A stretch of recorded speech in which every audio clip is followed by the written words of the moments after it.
This is the time which is most exciting for me, is to share with you what you have said and what you are working on.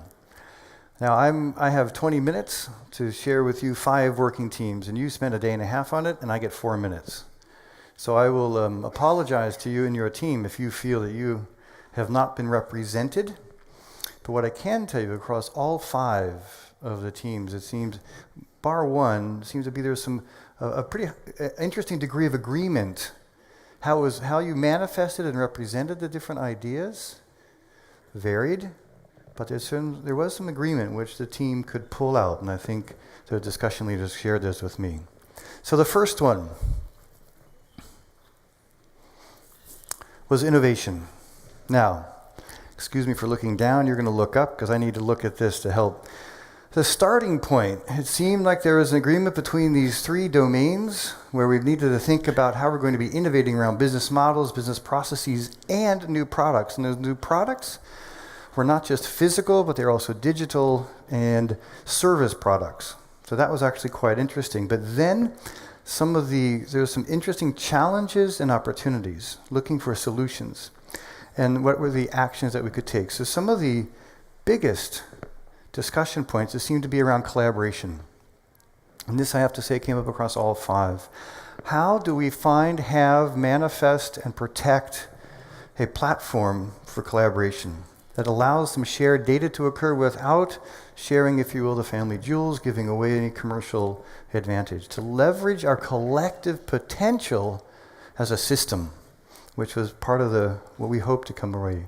Then there was a real feeling of urgency, that there was a need for a real conversation to be had around this, to sort of come together and to either create some frameworks, to talk about how that could be, to execute on some of the ideas which came out, and there were a lot more there.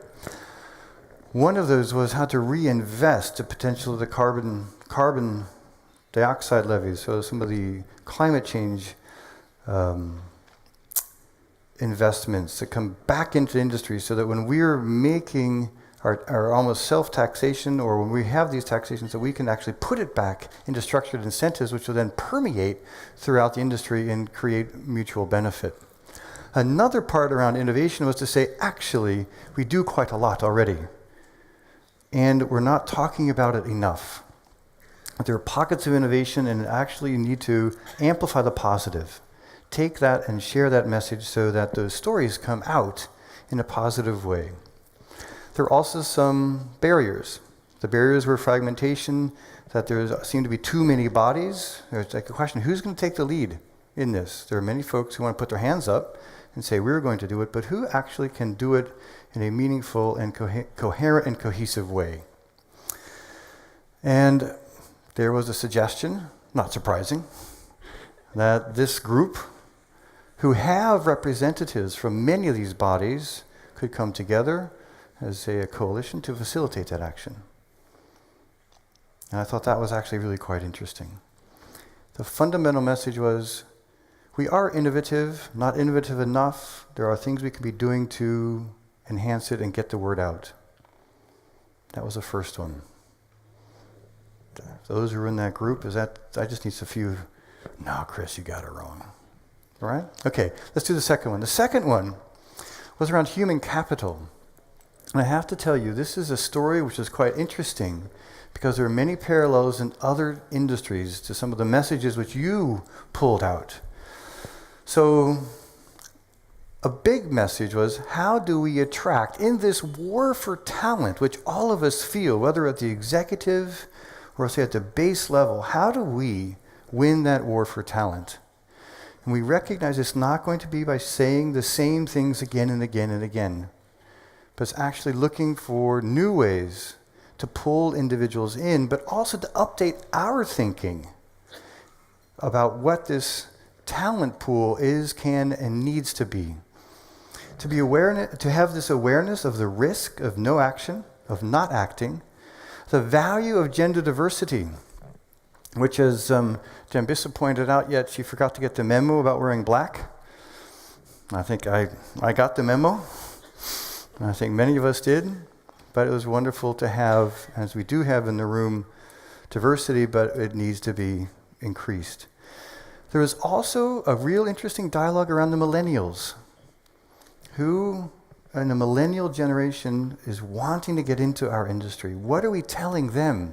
This is the industry who believes so much more, and the most important thing to have is a cappuccino machine and granola bars, right? And connectivity, nonstop connectivity. So what are we doing? What makes us then attractive for them? And how do we get that message? And I think that was really quite interesting, especially that connectivity where on the ocean it gets pretty expensive. But if we're talking millennials of any gender, any race, religion, creed, these young people want to be connected. So how do we do that? How do we respect that and empower that? There was also a desire to keep it simple, to keep the messages simple, to the fact that we do need to lead.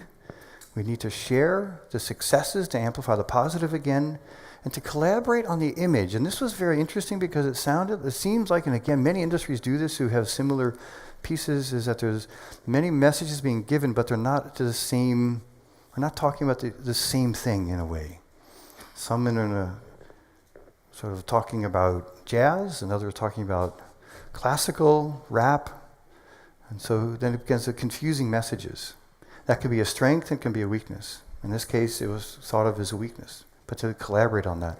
And the final action that I think that was really, really fascinating is we need to have a torch relay going from school to school where you can almost pass this idea around of what the industry is, what it stands for, where it goes, how can it be successful, to raise that profile so that our, not just teenagers, but say mid-schoolers, the little books, like the engine that could and the ship that could. I don't know, I'm not quite sure what it could be. And maybe we need to get children's books, more children's books than that.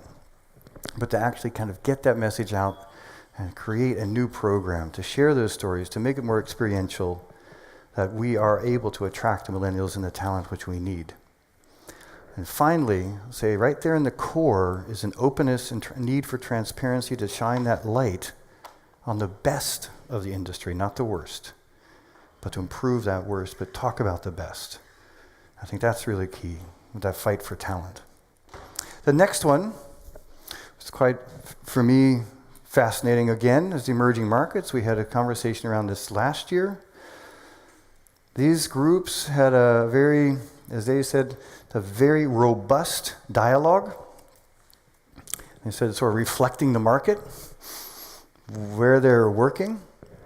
And on one hand, huge opportunity, high reward, high risk. This is acknowledged. And this is there. On the other hand, a goal. And the question was, how do we keep our eyes on the goal? And what is the goal? The goal was the economic empowerment, the economic development of these emerging economies so that we are helping that development so it's a mid to long-term play as it increases the trade. To create this global connectivity, not just to, but through and from. And so that was a key message around there, was that conversation about, so how can we collectively share responsibility for that development, for that helping with financing, helping with connections, helping with the question of proper legal frameworks. And these are not new, some of these issues, and we know these. If you don't have a legal framework, you're not going to invest. But this came up again, and how could we collectively work on that and advocate for that? And the question of who is in the driver's seat to create the developments? Is it the nations? Is it the ports? Is it the owners? Is it all of us together? And how do we create that coalition to drive, to assist local governments, and especially around education, and I would say, for me, even more important, it's capacity building. Building the capacity internally and externally to help these markets emerge and us to work in those markets. Some of the challenges were acknowledged. The profitability, the governance, port efficiency and management. These are not just, I'd say, in emerging markets, but these were brought up. Big data appeared here again. It seemed almost appeared in all of them. So I would say this is a theme, whether we're looking at prolific information, how you turn that data into knowledge and into leverageable assets. And at the very bottom, on the bottom right, you see there's something which is suggested which was a UN-type body to help assist pulling these groups together in a nonpartisan way to almost create I'd say not a brokerage house is not the right word in this group, but some kind of a group where you could come together and have these conversations in a non-threatening, non-confrontational way. And then the sharing. I'm going to emphasize that again. The sharing responsibility, the sharing of knowledge, the sharing of opportunity. And that came across all of them. How do we share in this? The emerging markets groups, is that okay? I do okay? Let's recognize it a little bit. All right. The next one is image. Now this, of course, thinking about what Nick Gowing showed us, he talked a lot about image. So it looked like, and there was a very good and robust dialogue. There are 3 key points on the very top. We need to become more visible as an industry. So when you talk to the man or woman on the street, do they know what the maritime industry is? If you do an informal poll, maybe in your circles they all do, my circles they don't. So very interesting to say, how can we make our industry more visible? We have to embrace more transparency to help that be unveiled, but also to be, and this I really loved, to be a stakeholder for society. Right? And here the key was, they said sustainability and environment, and I would add to that economic empowerment, economic development, but truly to be a stakeholder and to say, this is what we also stand for. There seemed to be a question around who is Miss or Mr. Shipping? Do we have that Bob the Builder person or persons? Who are they? How do we represent them? And then there's a bifurcation. On one side, there was the public awareness, and on the other side, dialogue with regulators. To enhance that dialogue, and I talked to a couple today, and they said this has been really fantastic in the regulator world to be able to talk to ship owners and hear what they think about, because usually we're at the opposite side of the table, not on the same side, talking. So that dialogue with the regulators, to have that long-term strategy about who we are, what we stand for, proactive push messaging, using the social media on the other side, with the public awareness, and as was said, both the traditional media for the old folks, they didn't say that, I'm saying that, where we have the BBC documentaries or the Danish television, whoever, you pick the documentaries sitting on traditional television or whatever, and then social media. Nick said 24 minutes is as long as you have before you can react. There seemed to be a reaction to that with some saying, yeah, and others going, you're darn right, it's not even that long. So I think there we need to be thinking about that. How do we respond and work with social media where we are, whether we're an organization or a small company? But I can tell you that is absolutely real, and it also came up with attracting talent. How many of you know what OMG WTF stand for? Who doesn't know what it stands for? There we go. All right, so at least you're honest about that. Well, I'll tell you the top 3 letters. It's oh my God. The bottom is what the right? And the number of times I see that on my teenagers' texts, is pretty amazing. They have a completely different way of communicating that we have to embrace. We have to understand. If we're going to do anything about the image, we have to understand it and know it. And so, the bottom left is to embrace new media, to have breakfast with a teenager. And not your kid, because they won't tell you, but someone else, to have them tell you how they actually communicate. Because at the center of this, perception is reality. And whether we like it or not, this is what we have to work with. And I think this came out in that group.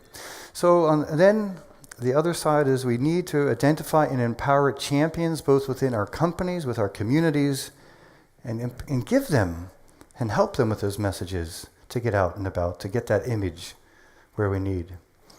And then right at the heart of it all is, again, who's leading? Who is leading this? Who do we want to lead? And that was sort of a question which was left hanging. Get it? That's why the picture's there. So, right. That pretty good? We okay? The next one. The next one is around governance. Now, this was really very fascinating. And for me, to listen to the summary, because it starts up here on the top right with leadership. Making sure it's still there, yeah. And we all know that.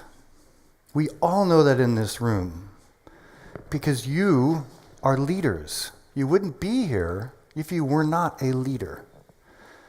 And we all know there's a big difference between leadership and management. And in order to have good governance, we need good leadership. Good management is not necessarily automatically good leadership. And it said, with good leadership, we need somehow to pull together a coalition of the willing, of the system, like we all did in the past day and a half, for the different pieces of the puzzle, who are high-performance individuals who understand and have a passion for our industry, who can share information and share this understanding so that it can then feed into a better understanding within the regulatory bodies. Because there was an open hand from the regulatory bodies, those who were here, who said, we would love to have more of this.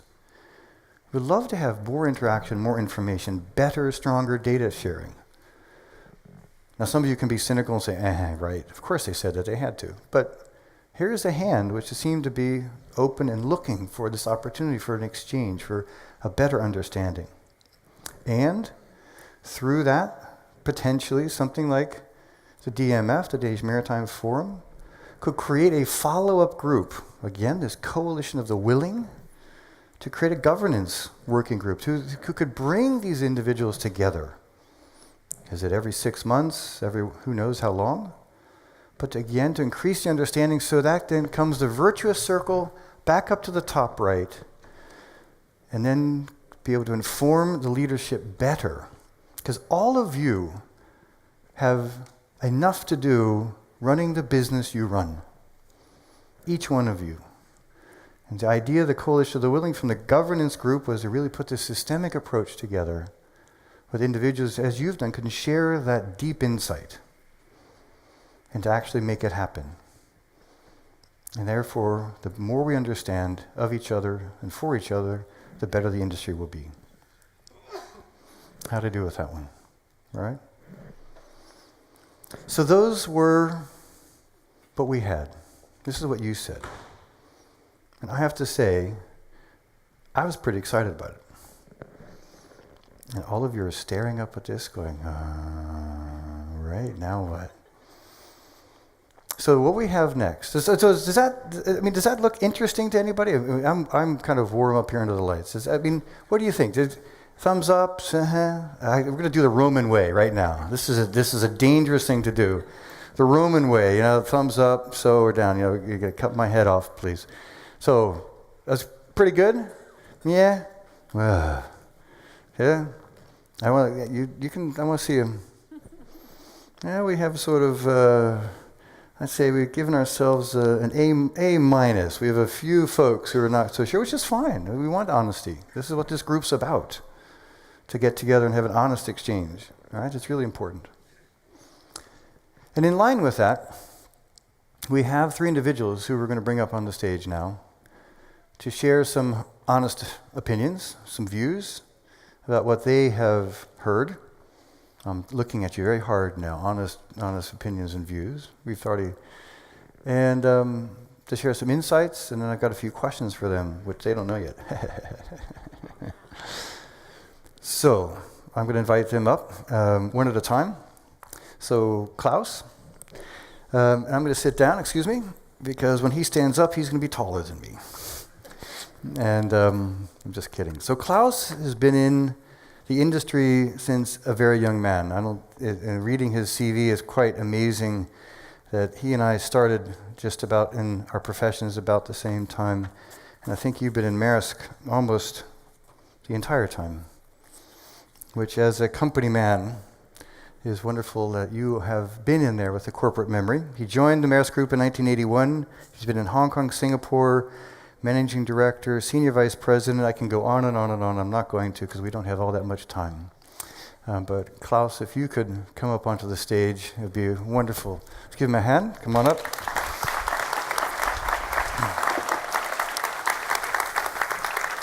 You know, and yeah, you don't need this, do you? No. It was really great. I asked, oh, here we go.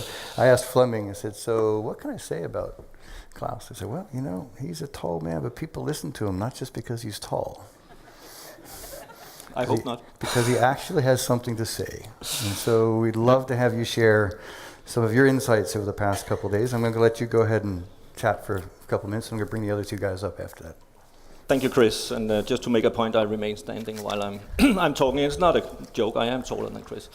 But anyway, it's quite an opportunity to come to stage after Chris has done the recapping of all the work group and all the insights that has been shared. But I'll give you a few impressions that I take away and a few observations, at least from my perspective, and then we'll have a panel discussion. But since I'm chairing the Danish Shipowners Association, who together with the Danish Maritime Authority and Danish Maritime are sort of the organizers of this event here, or at least behind the event, then let me just take the short opportunity to thank you everybody for coming to the event and for sharing your thoughts and honest thoughts, as Chris has now introduced the concept that we could be dishonest, but honest thoughts and honest comments in the forum that goes a long way to help us along in the industry. So thank you very much for that, and I know Anna will come back to it, but thank you also for the organizers, Flemming Jacobs and Michael Søsted in particular, done a great job. Actually, I think would like to start with why are we actually doing this? Why are we having a Danish Maritime Forum or maybe just a Maritime Forum? Why did we get this idea? And the idea basically was to take individuals from the industries across the many industries in the maritime segment out of the usual context and come together to share some thoughts and some perspective on what is going on with the industry and how can we together improve the industry for the betterment of all the companies that are active in the industry. So kind of taking us out of context and get some discussion, get some ideas, get some actions on a piece of paper or some drawings, something to go back with, and then take it back into the context of our daily life, because this is actually a very, very important point. We are here from various associations, various clubs and memberships, and we are here as individual companies across the industries.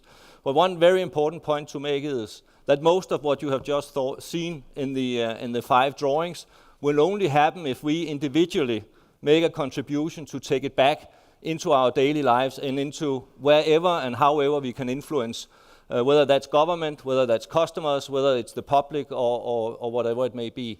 So just a reminder here, because listening to all the insight and all the shared knowledge, there's so much to give from the audience and from all our colleagues that are not here, that if we put a collective effort into it, we will actually improve the industry as we see it. Now, some of the observation, and this I tried to make a brief note, and it's become total mess here.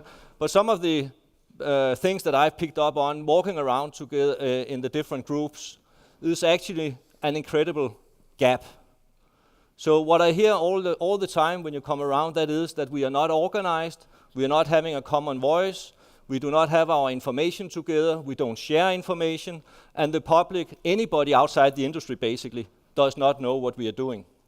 At the same time, what I pick up is that we all think, basically all, but we all believe we do a fantastic job. We are all very proud of what we do. We all believe that we are moving the agenda forward as individuals, as companies, as associations, and at the same time, we seem to collectively believe that we don't get that across to the people that are not immediately, holding our hands.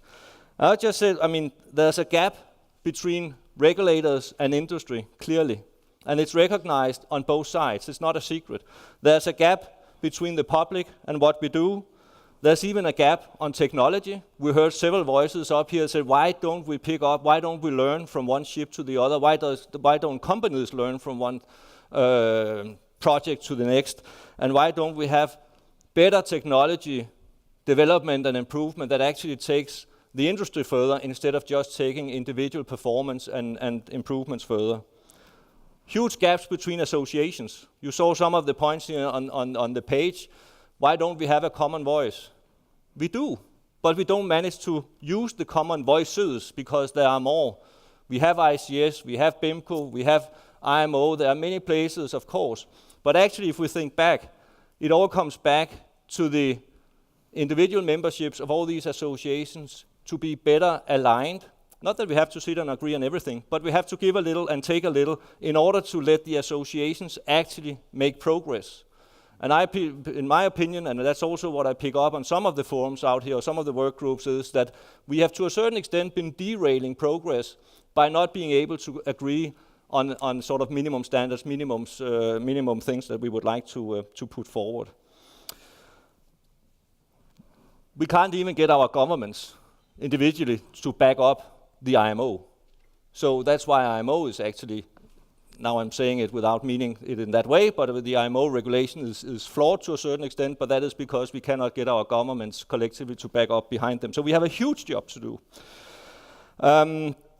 I think I promised to be relatively short, but one other thing that I would like to point out here, and it came a little bit across yesterday with the fantastic outlook we have from the stage on the industry or the global trade in general. I think I share my boss's view that was probably a little bit too pessimistic, and we're a little bit more optimistic than the lady in red portrayed for us yesterday. But I think together with an outlook that we can all agree is bleak to a certain extent. It's certainly not a booming outlook. We don't expect fantastic growth. We don't expect fantastic developments as such. And then I think we all share this concern about COP21. It can be COP21 or 22 or 23, but we all share the concern about what is actually going to happen in the industry caused by the environmental development. And I was listening to a British professor the other day, which actually made a point come home to me. And she was a scientist, and Søren was listening as well. But she was a scientist, and she made this point that make no mistake.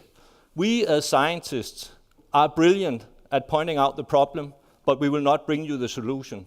But what she could promise us was that somebody would listen to the problem, and somebody would carry that problem onwards and make other parts bringing the solution to us. And I think Niels said it yesterday, we may just not like what we see when we then get the solution laid upon us.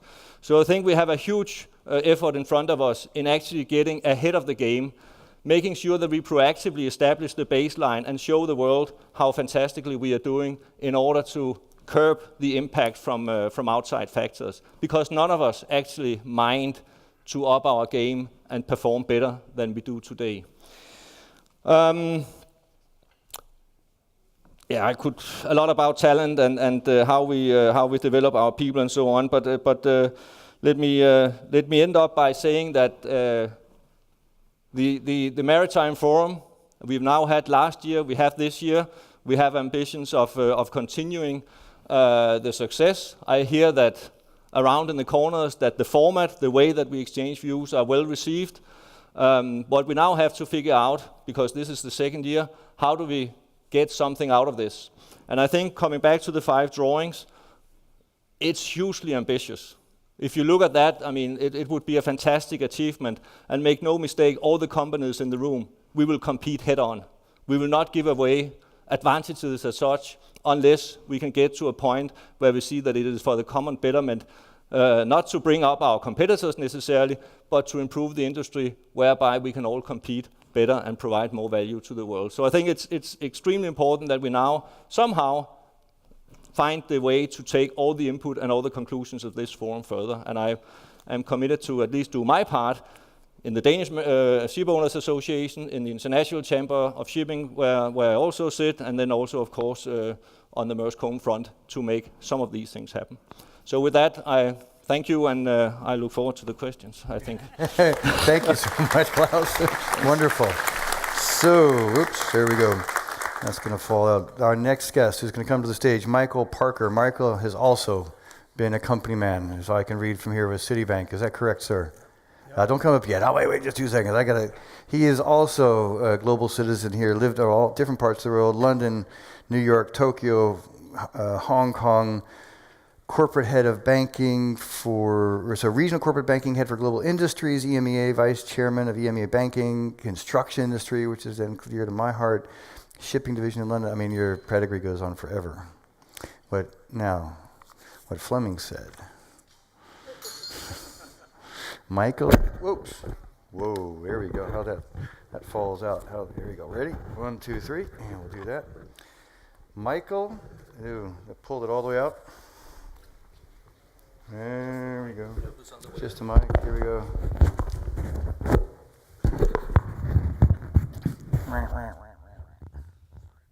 No, it's all right. There we go. That's cool. It's a problem. You clip it in a belt and it comes out, you know. There we go. Yeah. We can tweak it afterwards. Let me just get this guy up. All right, there we go. Thank you. Michael is the one we all know, but he's also the one who learns everything about us. I'm not quite sure what that means. I'm going to ask you about that a little bit, but I'm not kidding. So add to that, he knows a lot about the maritime business. He is truly an all-in-one. So, Michael, the all-in-one, please come up to the stage. Thank you. Well, I have to stand, otherwise I look feeble.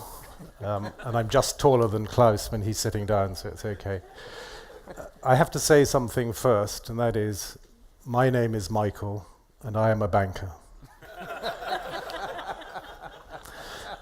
And I say that because it's important, and I say it on behalf of all the other bankers here, that it's with great pleasure that we are rehabilitated, that we're allowed to speak at a non-finance conference and to talk about things that we know not a lot about, but have strong opinions about.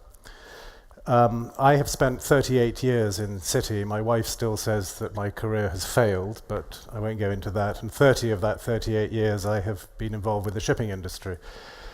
And the great thing about it is you learn something new every day. And these 2 days, last year and this year, are the most stimulating days you can possibly get, other than, of course, when one of your clients gives you a big deal or something. But in terms of the network that we have as an industry, it truly is stimulating, and the opportunity to learn still around the industry. And so people I met in the group I was in on governance just illustrates, if you like, the ignorance we all have about many of the issues that we are important to the industry and, in fact, in the decisions we make.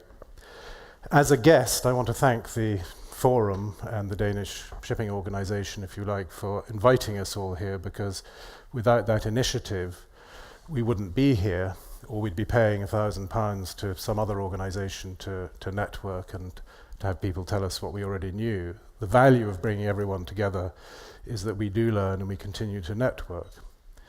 But as Claus talked about, what happens from here, and there are some missing people. I'm very pleased that I can see at least 2 people that I proselytized, I'll repeat that, proselytized this meeting to, who were not here last year, who were not invited or who declined the invitation, but who are here. There are many others that I invited, if you like, to at least contact Fleming, who ummed and ahed and then did their best to arrange other events to make sure they had a good excuse not to be here. And I think the point is that they need to be here, if not next time, the time after that. And so what happens between now and next year, to my mind, is very important. We set the stage last year, and at least 2 of the groups came up with the concept of an IATA for shipping, a body that would take the interests primarily led by the owners, but representing people, if you like, in this room, to address some of those macro issues that affect the industry as a whole, not to take away from the Box Club, Intertanko, Intercargo, or any of the organizations that represent the industry. The one body that might feel threatened is the International Chamber of Shipping, but Peter Hinchcliffe has been very generous in inviting us to work with him. And I think one of the things that came out of the 5 charts up here, at least 3 of them talked about engagement, coalition of the willing, but an organization that doesn't necessarily compete with any existing organization, but helps take the agenda that this forum creates, has now created for a second year, into something that actually makes things happen.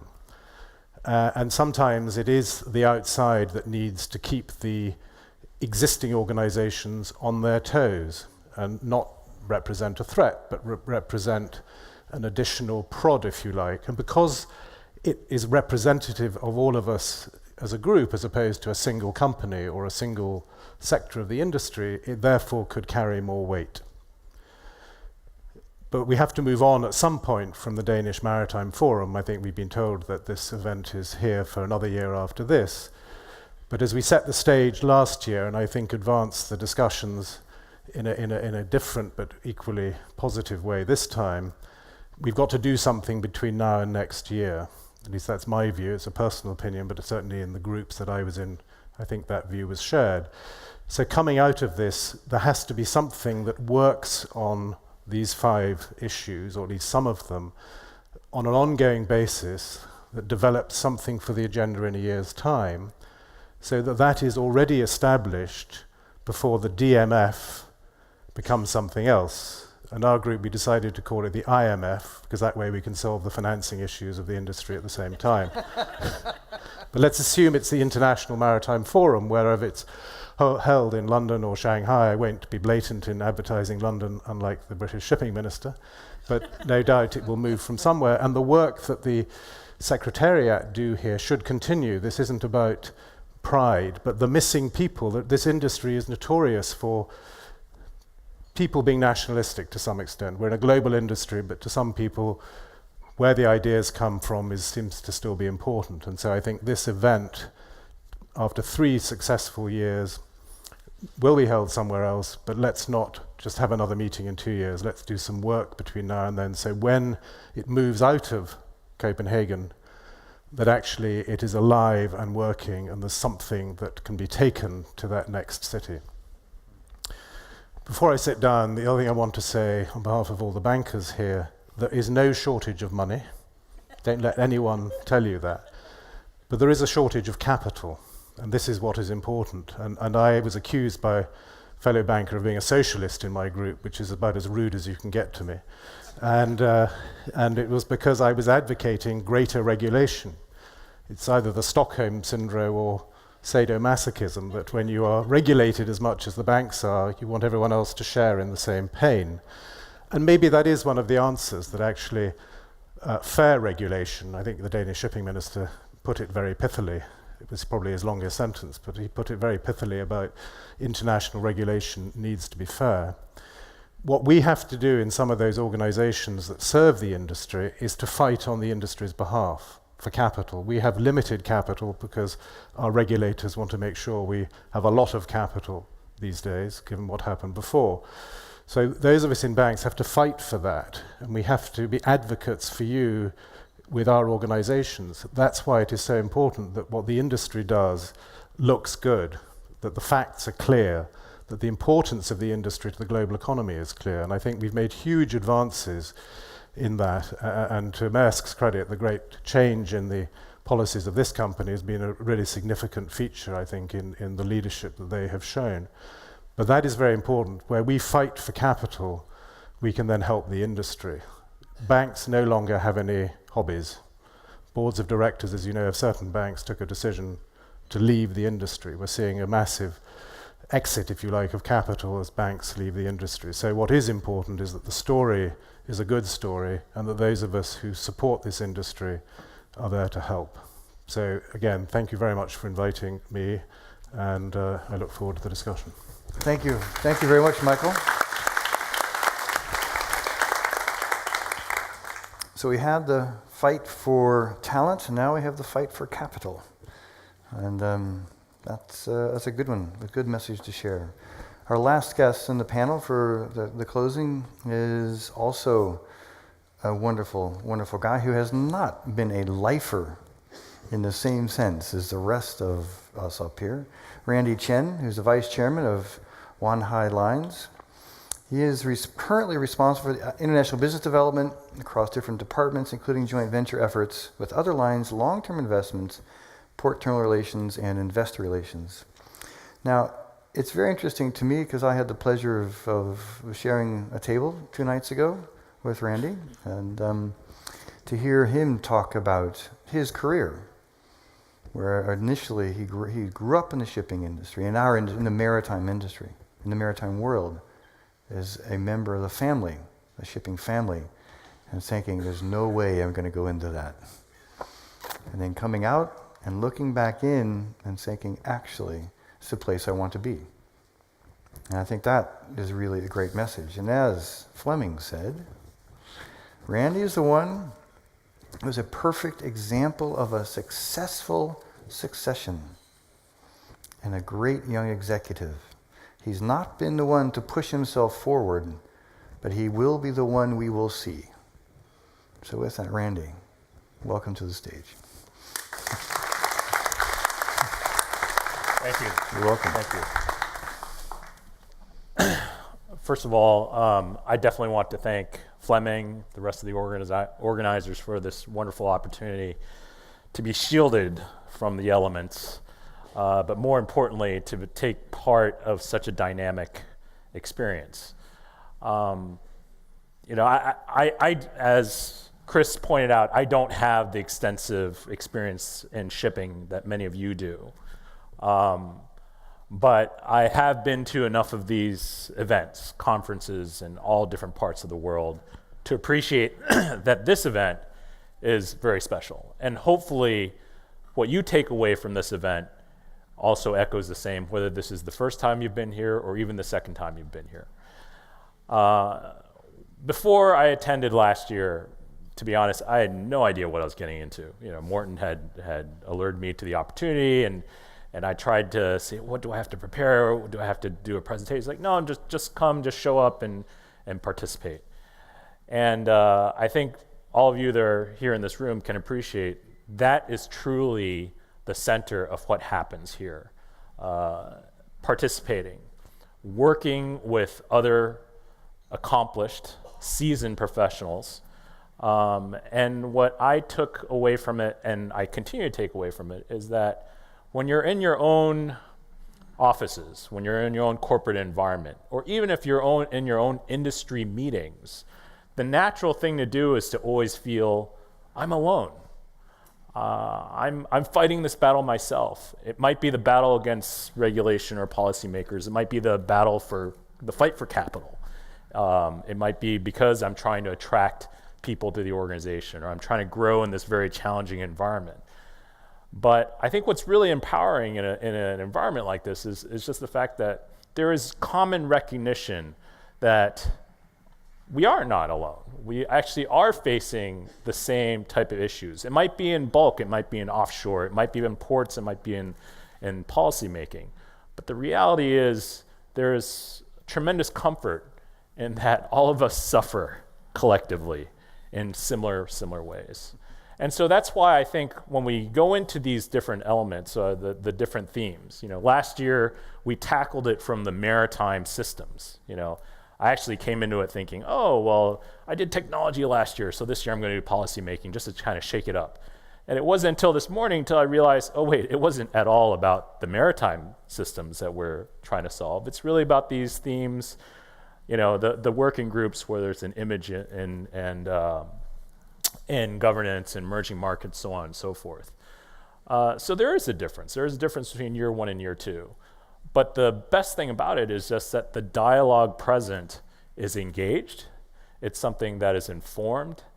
And at the end of the day, you're always going to feel stronger bonds to the professionals you're working with, even if you're tackling a very amorphous, a very difficult and abstract goal that may not be attainable in the next couple of years, may not be something that we may achieve even in 5 or 10 years.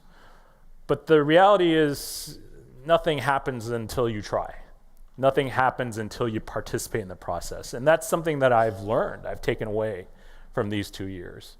Industry leaders, for us in the container industry is clearly Maersk. I mean, that's without a doubt the case. And I can see that the culture of what they're trying to do in leading the way is in the container space on important issues, whether it be competition, whether it be environmental regulations, whether it just be a clarity of communication in the game rules that we try to operate within, is something that is extremely important. And something that I feel that despite the fact that we are an Asian-based company, a company that has, for many people, what they take away as a regional role, is something that you have to participate in the dialogue. You have to be part of the narrative. You have to be, even if it doesn't go your way, you have to at least try. So, I think, Chris has more specific questions to go through. And if I were to say there's one thing that I encourage everyone in the room to do, is that spread the gospel. You're the evangelists. You might be the second generation evangelist, but spread the gospel that this is an important event. This is something that, yes, I don't have a concrete answer. I don't have a task assigned tomorrow, but at least it gives you the idea that things are possible, that you're not alone, that you have the opportunity to partake in the discussion, to shape the narrative, and take the risks involved with it. And as was said earlier, it may not go your way. The big ships may win, but the reality is at least you've given your best shot. And I think, speaking a little bit to what Michael was saying, the elephant in the room, perhaps another way to put it is, the people who aren't here. I would love to see more people from all different parts of the world partake in this. I think that I've come a long way, but that's not the important thing. It's about creating accessibility and creating the dialogue that allows us to listen to voices and say, why is your head in the sand? Why are you taking the ostrich approach? Is it because it's the easy approach? Or is it because it's the risky approach? Or is it just because you don't know there's a better collective approach? And I think that for our industry, it's long overdue that we try to take the challenges that are ahead of that are put forth in front of us and try to make something that's distinctly positive before a reaction. We talked a lot about this in our groups, a short-term reaction from very political voices makes those decisions on our behalf. So thank you, and hopefully we can continue the vibrant discussion. There we go. Thanks, Randy. Thank you very much. So we are not alone. We heard that. Just participate, and nothing happens till you try. So now we're going to try, and we're going to happen. So I'm going to ask each one of you, what are you going to take back to your team, to your group, to your company? And what are you going to tell them? What are you going to try? What are you going to do differently tomorrow? Or, well, okay, you're not going to come here. Okay, you're going to go over there. But what are you going to do differently? What have you taken away? Who wants to shoot first? You're tallest. Well, okay, enough of that. Well, I think I said it briefly in my opening also, that you have to take it back to where you think you can make a difference. And if I think about the Danish Shipowners Association, I mean, we have several engagement points, and we probably have to sit down and prioritize what we do.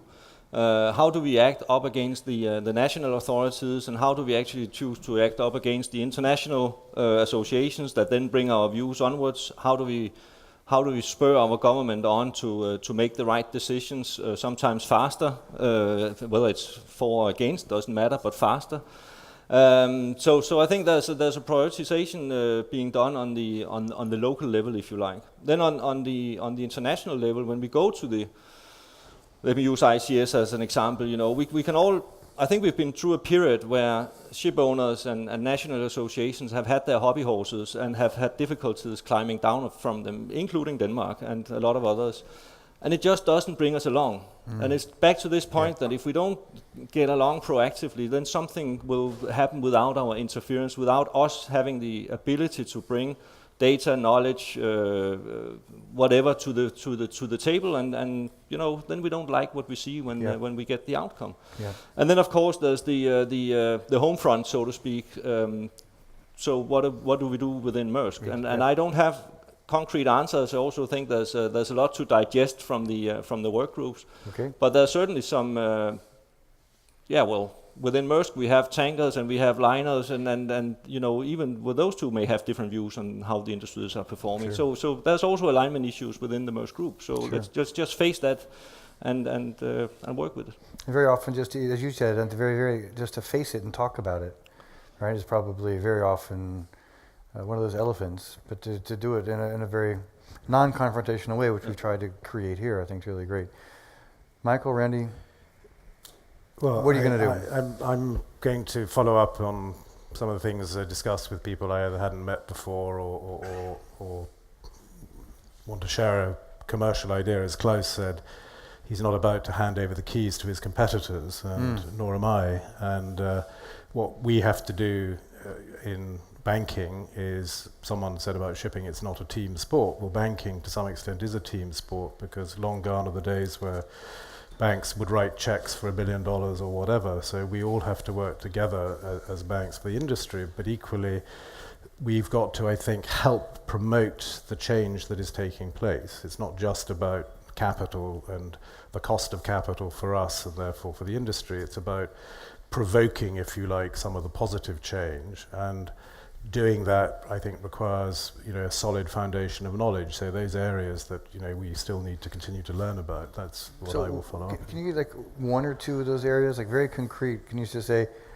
actually, when I go back, in order to make that change happen, which you just described, is there one or two things you can say I'm going to look for or have somebody do? Well, I'm going to tell you what I'm not going to do, because someone said to me early on in this, I won't name him, but he's a highly respected individual. He described, I think it was after yesterday, he described this as planning for long-term stagnation. And as I'm required to complete a budget for next year and the next week, I don't think that's going to be my headline. The trouble is, in many American organizations, it's always going to be better and bigger than the last year. And the reality is, in fact, as I said earlier, it's actually more about returns. But there is a change taking place in the way in which banks can look at this industry, if the industry helps itself, that actually this industry has a history, a reputation for volatility, for risk-taking. The facts are, if you look underneath in the right places, that's not necessarily true. And so what's important is to work on those areas where we can actually educate our own internal regulators, as well as the external financial regulators, that taking risks in this industry in the right way with the right people is very good business. The most important point, which this meeting very much represents, is this industry is absolutely crucial to the global economy. So despite the sort of relative, the new normal, if you like, of 2% growth, this industry is always going to be there. And until, Star Trek technology moves 1 million barrels of oil just like that, shipping will be there. And I think shipping is going to continue to grow in the sense that companies will get bigger and bigger. And as a financial institution, we've been doing it for 203 years, and we'll keep doing it. And that's a really good point that you make right before I get to you, Randy, is that we will be here. This industry is not going to disappear. It's not going to be the blacksmith, who was once the most important person in any village, and now very few even know a blacksmith. We will be here. And that, I think, is a really important point for us all to remember, no matter what, whether GDP is going up or down, we will be here. Randy, what are you going to do? I spoke to this a little bit earlier in that, the temptation is to look at some of the problems and decide that that is something that's 5 years away. It's never going to get sorted because there isn't enough will in some regards. So the easy thing to do is just to wait until that very fancy and slick summary comes out, and then maybe share it with your colleagues. But I think that would be a mistake. I think that this forum gives everyone, hopefully it inspires you with the possibility of engagement. And what I mean by possibility of engagement is that it isn't just a top-down process of saying, you go do this, or the task assigned is that I went to this meeting, and that means that the next time you get together for this industry meeting, you need to take this position. I think it needs to, the type of creativity and the type of dialogue that occurs over these 2 days are the kinds of things that you have to do internally to find the right position. Whether it's a tactical position or something that is for the greater good. Because at the end of the day, that's what we're here for. We're not here to... Keep going. We're not here to... We're not here to... at least I'm not here to find like a specific edge to beat my competitors on, but rather identify the areas that we have to work together. One of the things that I always come back to in our industry, at least as opposed to the financial services industry or maybe high tech, I always say that we're not an industry that's suitable for people who want to be celebrities. Meaning what I mean by that is it's not an industry where if you want to be famous, or maybe you want to be famous, but where you want to be a star, that means you're going to excel. This is an industry that requires incredible amounts of teamwork, no matter what size or scale or shipping sector you're in, because you cannot rely on the will of your own will to make things happen. At the very least, you're transporting something from A to B. So someone at B has to handle whatever you're transporting. Yeah. So, they like to say in the high-tech industry, it's a small crack group of A-grade people that's going to run circles around, B-grade people. Actually, B-grade people who can work together in a team are pretty darn good for this industry. And A-grade people who can work together even better, right? Yeah. And that's what we've got in this room. We've got the A-grade people. So we're gonna keep that, right? And I'm gonna stay with that one. But let me just drill a tiny bit deeper on this one. And you guys might squirm or not, but our Secretary General yesterday said, and I think we've heard again and again, that if the industry doesn't take the lead, they will. Are there some specific things that you say, actually, I will do this, or we should lead, we should get on the front foot? Is there anything that comes to mind? You say you either individually, or you can say as an example that we should start doing, or you'll do? Well, I No. I think I don't want to put anybody's head on the table to solve the problem, but I think it comes a little bit back. Well, when you heard many of the group's feedback, a lot of the work was talking about looking for leadership and who's going to take the leadership and so on. And I think there's an element that on the level that we are at, we have to take some leadership. So to go home and identify where your company can do a difference, and then try to work with that. It doesn't matter if you seek to solve the whole problem, and you also have to be observant, as I said before, that maybe there's something you don't want to get into for whatever competitive reasons and other reasons. And that's just a fact of life. Yeah. But work with what you can work with.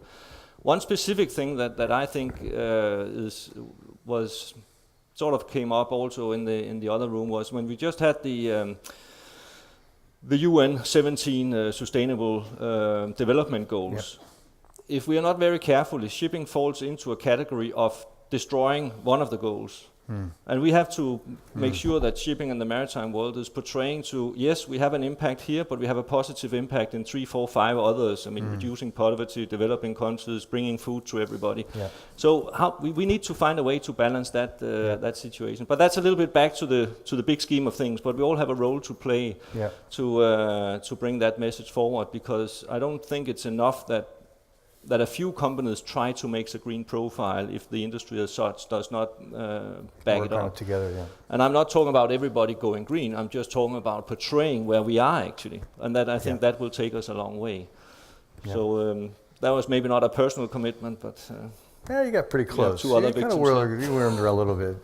Anything you guys want to? Well, I think the image issue is very important, and it's easy to fall into the trap of sort of PR people spinning whatever. But I think the only advertisement I remember seeing on television about shipping other than the cruise industry was, I think, Maersk in Hong Kong on CNN, or I think it was CNN, had some containers going on a conveyor belt. I don't know if that was Maersk, I think it was. And part of the problem for shipping is anything in the sea is shipping, as you saw from Nick Gowing's thing. If you look at what's happened to VW, they call it their LIBOR or FX moment. So immediately banking, we're going to be in the dock for another generation or so. Or as one of my colleagues referred to it as Dieselgate. I mean, this is going to run, but I don't think the other car companies their reputations are as impacted. I think the trouble with shipping, and you used to see this when a tanker had an accident or a spill, and even the Financial Times would put a container ship on the front page, that the ignorance, but also the damming across the board because it's in the sea has an impact on shipping. And I think that's something that, it's almost in the subconscious, and therefore, from an image perspective, I think the shipping industry, as represented primarily by the owners, so whether it's through the ICS or different ownership bodies, needs to do much more about that, both to the point that Claus made about UN issues, so that whatever, but also around, as our group on governance discussed, the facts around emissions and pollution. And getting there the shouldn't be facts. anyone. There shouldn't be anyone who appears on television or the front page who spouts an inaccurate fact. So people like Richard Branson and other people get away with, frankly, rubbish, and the shipping industry shouldn't let them do that. Yeah, fair point. Very good point. So we talked, and you bring up the governance, the coalition of the willing. Right. And this is a question for everybody in here. The question, this is an interesting, is who's going to step up? And the three of you agreed to sit on this panel, not knowing exactly what was going to happen. And I'm not going to pin you with your ears back, but would you consider yourselves part of the coalition of the willing to look and move things forward for us collectively? Yes, no, maybe. Yes. Yes? Yeah, definitely. Ready? All right, guys, you heard it. But I think Wait, just before you get coalition of the willing. You all accepted the invitation to come here. So that's almost a tacit acknowledgement of being part of the coalition of the willing. Now the governance panel talked about that as being a much smaller team, and I think that was, we heard that. But this coalition of the willing under these different issues seemed to arise again and again. And I think this is just something I'm hoping that the forum will come back to you and ask for how that willingness stands to help move the industry, as all of you are trying to do in your ways, but we can collectively do it quite differently. And then, are you bullish or bearish looking forward for the next 1, 3, 5, 15 years? Where's the bull, where's the bear sitting? We heard the lady in red, Dambissa, she had a single view. You expressed it already a bit. You're not quite as... Is it an okay answer to be in between? Well, you guys can answer it any way you want, but I'm just curious because in the... I think that we will be... I'm optimistic that we will have growth, but I certainly agree that we will not have growth like we used to see it. I don't think that's difficult to put into the equation, but I do think that we will see things getting a little, not back to normal growth, but getting into a normal slow growth level over the years. And then you may have peaks and you may have different events that anyway. go. But over the time, I think growth will come back, and that may be an archaic view, but I still believe in it. All right, Michael. To be a shipping banker, you have to be an optimist by definition. But no, I think again, get back to this is a global industry, and so as long as someone somewhere that we do business with is doing something, we will be fine. But I think we have to get used to what China called last year the new normal, and I think in a way, if we get used to that, have relatively modest expectations, then people will behave more rationally. And then actually, to Niels's point last night on his piece of paper, the word return and profit will be meaningful to the industry. And it's a hugely capital-intensive industry that should produce a stable, acceptable return. And so if we go through a tougher period to achieve that, it will be worthwhile. Excellent. Randy? I think that the conversations I've had in the halls over the last 2 days probably reflect that people who've been here the last 2 years feel somewhat more bearish this year than last year. And this is despite the fact that fuel costs are significantly lower. And maybe that's because you're a ship owner that's already made some investments on behalf of the operator who's asked you to do so. And those investments may not come back in a tangible manner. But I do think that for a capital-intensive industry, we are tremendously reliant on human capital. I mean, that's why that is such an important issue. That's something that we grapple with every day. And if you are in a position to be reliant on that as the key part of driving your business, then there is always the opportunity to be bullish no matter what the outside environment looks like. Of course, it's all timing, right? I mean, are you bullish over a 2-year period of time or a 5-year period of time?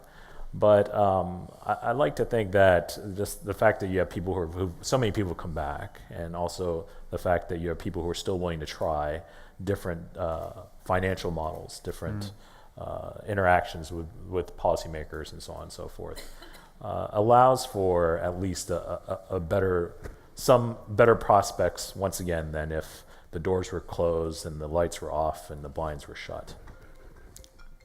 All right. Ravi gets to pay at the bar tonight. That's my price. So, gentlemen, we have come to time. And Michael, you want to have? I just want to say one thing. If okay, I can. you guys. Sorry. All right, I'll let you. I know, You're the banker, so you do have the final word.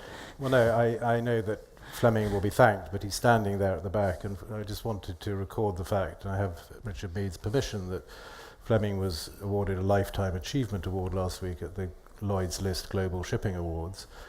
It may be because he's one of the last remaining people to actually handwrite his letters, which we all receive many of between one forum and the other. But I want to assure him that I will continue to try and get other people to come to this event. But I do think that part of that award, I know, was in actual recognition of what he's done here as much as his long career. So, absolutely, and you beat me to it. So.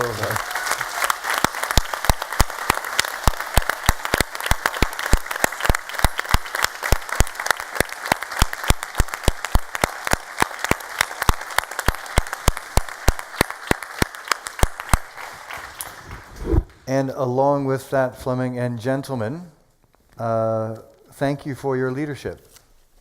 As was heard, this is what we need on the road ahead. We need it, and all of us in here can be inspired by your examples and your dedication. And we look forward to that, as Fleming, with your leadership and dedication to the industry. So thank you for that very much, and I'll let you guys get down. Thank you. Thanks.